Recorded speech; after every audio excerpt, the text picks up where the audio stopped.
آج حکومت کو آج کل بڑی دینی مدارس کی بڑی تکلیف ہوئی ہے. یہ دینی مدارس اسلام کے کلے ہیں. بے شک بے شک. اور پتہ ہے نور الدین زنگی کو حضور نے مصر سے کیوں بلایا؟ بڑے بڑے لوگ اس وقت موجود تھے. وہ دو غدار جو مدینہ منورہ میں حضور کی بے ادبی کرنا چاہتے تھے. نور الدین زنگی سویا ہوا تھا مصر میں، حضور نے وہاں اس کو جا کر جگایا کہ میری عزت اور ناموس کی حفاظت کے لیے مدینہ منورہ ہو. تو پتہ ہے کیوں بلایا نور الدین زنگی کو؟ ہمارے بزرگوں نے لکھا نور الدین زنگی میں 3 باتیں تھیں جو کسی اور حکمران میں نہیں تھی. ایک تو انہوں نے دارالحدیث قائم کی ہے. پوری اپنی سلطنت میں بڑے بڑے دارالحدیث قائم کیے، جیسے شادی ہال یہاں بنائے جا رہے ہیں، پلازے بنائے جا رہے ہیں. اس نے اپنے دور حکومت میں بڑے بڑے پلازے بنائے، بڑی بڑی بلڈنگیں بنائی اور بڑی بڑی علماء کو تنخواہیں دیں. فرمایا یہاں بیٹھ کر حضور کی حدیث پڑھاؤ. ایک تو اس کے اندر کمال یہ تھا. دوسرا اس نے دینی مدارس بنائے اور دینی کتابیں مفت چھاپ کر تقسیم کی. یعنی مفت لکھوا کر، آپ کہیں گے چھاپے خانے تو نہیں ہوتے تھے. کاتبوں کو بلایا، فرمایا جتنی مرضی تنخواہ لو، دینی کتابیں لکھ کر مفت شائع کرو. سبحان اللہ. دینی مدرسے بنائے بے شک. اور دینی کتابیں مفت چھا کر تقسیم کی. تیسری بات نور الدین زنگی میں یہ تھی کہ وہ سرکاری خزانے سے تنخواہ نہیں لیتے تھے. تو جو دینی مدارس کے خلاف بات کر رہے ہیں وہ ذرا سوچیں. حضور تو اس بندے سے خوش ہوتے ہیں جو دینی مدرسے بنائے، بے شک. جو دینی کتابیں چھاپے، جو دارالحدیث قائم کرے، علماء کو تنخواہیں دے، بھائی یہاں حضور کی حدیثیں پڑھاؤ. اور تیسرا یہ ہے کہ وہ سرکاری خزانے سے تنخواہ بھی نہ لے. یہ 3 باتیں تھیں نور الدین زنگی کی جو حضور نے مصر میں جا کر ان کو جگایا. فرمایا اٹھو میری عزت کے لیے مدینے پہنچ. اور جب نور الدین زنگی نے پیرا دے دیا نا، پھر ایسے اپنا دامن پکڑ کر نا مدینہ پاک کی گلیوں میں گھوما اور اپنی فوج اس کے ساتھ تھی اور روتا تھا، حضور آپ نے اتنا کرم فرمایا کہ اس کام کے لیے میرا انتخاب فرمایا. آپ خدا کا شکر ادا کریں جو آپ کو غلط باتیں کہتے ہیں نا، یہ لبیک والوں کے ساتھ لگ کر آپ خراب ہو رہے ہیں. انہیں کہا جلیا ہوئے میں لبیک آ رہا تھا تو میری نسلیں بھی احسان نہیں چکا سکن گیا. لبیک والے کتنے عظیم لوگ ہیں جنہیں میں نے در رسول تک پہنچا دیتا. ہاں جی، لبیک یا رسول اللہ.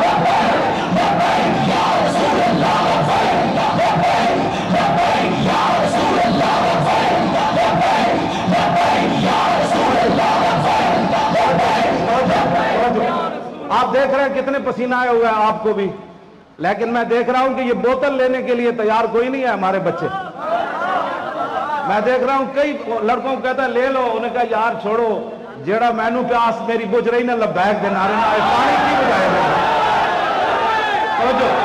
تو ہماری بھی سیاسی جماعت ہے نا، دوسری سیاسی جماعتیں جب افطار کی پارٹی کرتی ہیں نا تو سورج غروب ہونے سے پہلے ان کے سارے میز خالی ہو جاتے ہیں. ان کے کارکن لڑ پڑتے ہیں روٹی پر.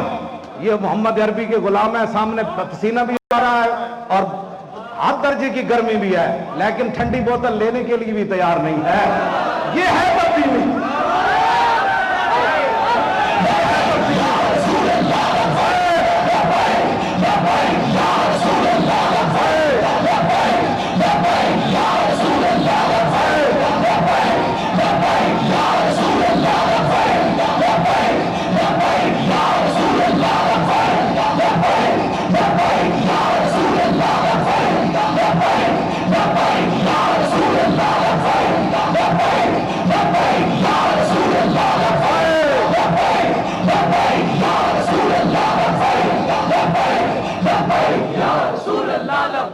یہ ہمارے بچے، یہ ہمارے نوجوان، ہاں جی، جو سب کچھ سامنے دیکھ کر بھی کہتے ہیں بے نیازی ناز ہادارت بسے. اقبال کہتا بے نیازی بھی اپنے بڑے ڈھنگ رکھتی، ناز انداز ہادارت بسے. اقبال کہتا بندہ بے نیاز ہو گئے، اس کی بے نیازی دی بھی کئی انداز ہوتے ہیں. جیڑے ایک بوتل ہوتے تھے، ایک جناب شاپر چاوڑوں تے لڑ پون، انہوں نے کی پتا ہے کہ صحابہ سونا دیکھ کے تے ہنس پے.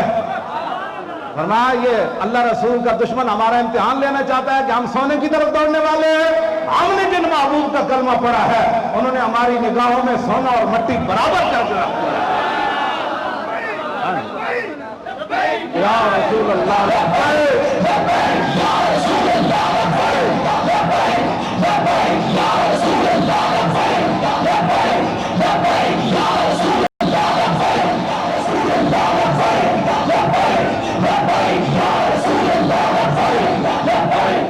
لبیک یا رسول اللہ لبیک. وہ توجہ، ہمارے مولانا الیاس یونس صاحب ہیں لندن میں، وہ ہمارے ترانے لکھتے ہیں. وہ کہتے ہیں کہ میں ایک اسپتال کے باہر بیٹھ کر نا موبائل پر آپ کی تقریریں سن رہا تھا، تو ایک انگریز ڈاکٹر آیا.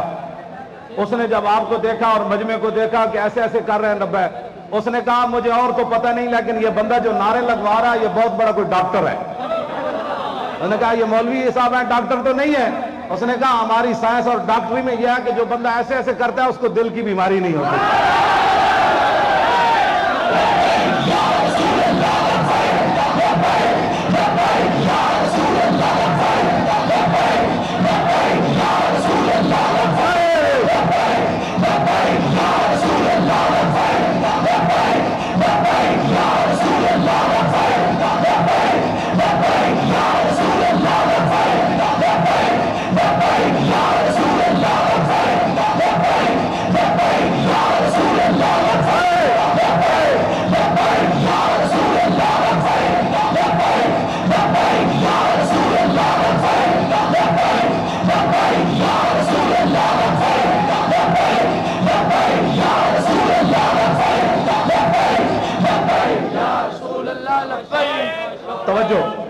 توجہ بھائی، توجہ، میں بات ختم کرنے لگا. توجہ، ایک نوجوان ہے چین میں پڑھتا ہے، اس نے مجھے فون کیا کہ آپ نے یہ جو بات کیا نا ایسے بھائی دل کی، کہتا ہے یہاں بھی تحقیق یہی ہے.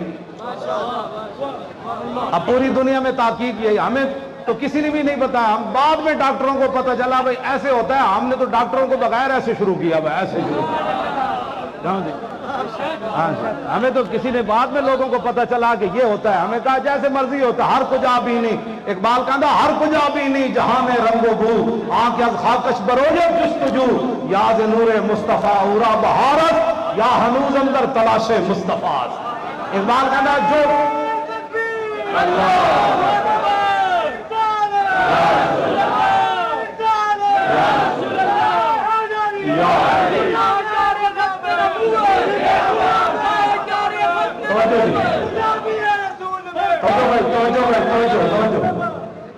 عن الحسن بن علی رضی اللہ تعالی عنہما قال سألت خالي هند بن ابي حالا وكان وصافا عن حلیت رسول اللہ صلی اللہ تعالی علیہ وسلم انا اشتهي ان يصفني من شيئا اتعلق به فقال كان رسول الله صلى الله تعالى عليه وسلم فخما مفخما يتلالى وجه تلال والقمر ليلة البدر اطول من المربوع واكثر من المشذب عظيم الهامة رجل الشعر ان فرقت عقيدة فرقها والا فلا يجاوز شعره شحمة اذنيه اذ هو وفره اظهر الله واسع الجبين زج الحواجب سوابغ من غير قرن بينهما يكون يدر الغضب اثنى العرنين له نور يحسبه من لم يتعمل وشم كالسرحية سعال الخدين دليل الفم مفلج الاسنان لقيت المسروبة لأن عنق وزيد دمية في صفاء الفضة معتدل الخلق بادر متماسك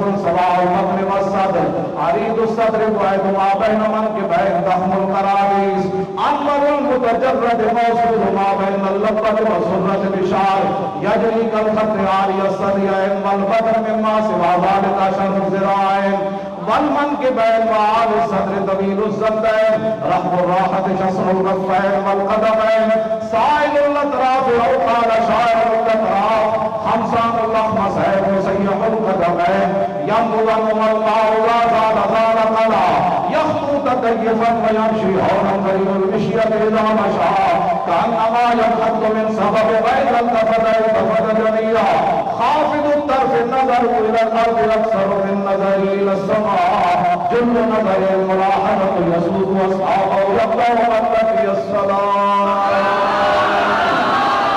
الطيف سرام انقضى به والشمس بدا من وفرته فسكرت هنا من نظرته نادیاں فوجان کرکریاں تو ابرو کا اس مثال کے سنگ کے تنوں کے میادے تیر چھٹن اور ربا سرخا کھاں کے لال یمن چٹے دن موتی دیاں ہنلڑیاں اس صورت نو میں جانا کھاں جانا کے جانے جہانا کھاں سچ آکھاں دے رب دی شانہ کھاں شان کو شانہ سب بڑیاں یہ صورت ہے کہ صورت تھی بے صورت ظاہر صورت تھی بے رنگ دسے اس مورت تھی وچ وحدت پھڑیاں جد گھڑیاں اے تسی تے میں محنت ساری کیوں کر رہا ہے اے صورت شابات پیش نظر رہے وقت نظات رور حشر قبر تے پل تھی جد ہوسی گزر سب کھوٹیاں تھی سن تد کھریاں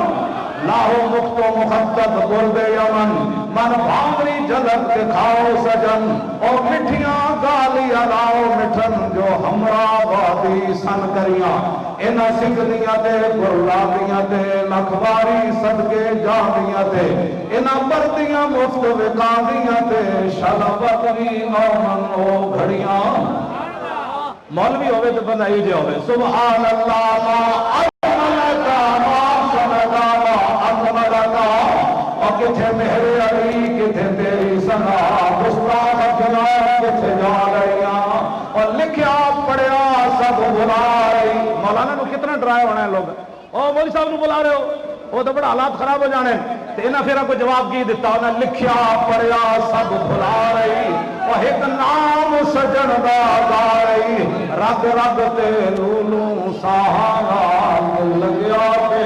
پروانال اور جتھے دم مرن دی نئی مجال صلی علیہ ذوالجلال کیتی بھج کے وام قرار ہوئے پیتے باج شراب خراب ہوئے سرشارت بیتاب ہوئے انہاں خونیاں مست نگاہانال کیتی وچ غما غلطان ہوئے اندر یاد سجن مستان ہوئے حیرانت بہم پریشان ہوئے انہاں پیچیاں زلف سیاہانال آدم تھی تا عیسیٰ مسیح اتھے نفسی بلے سی ہر نبی اتھے آپ سی ہگا امتی احمد نبی صاحب کمال دل لگیا کے پروانال جتھے دم مرن دی نئی مجال صلی علیہ ذوالجلال ہن تسی تے میں محنت کیوں کر دیا اور میرے علی تو کام بیچارا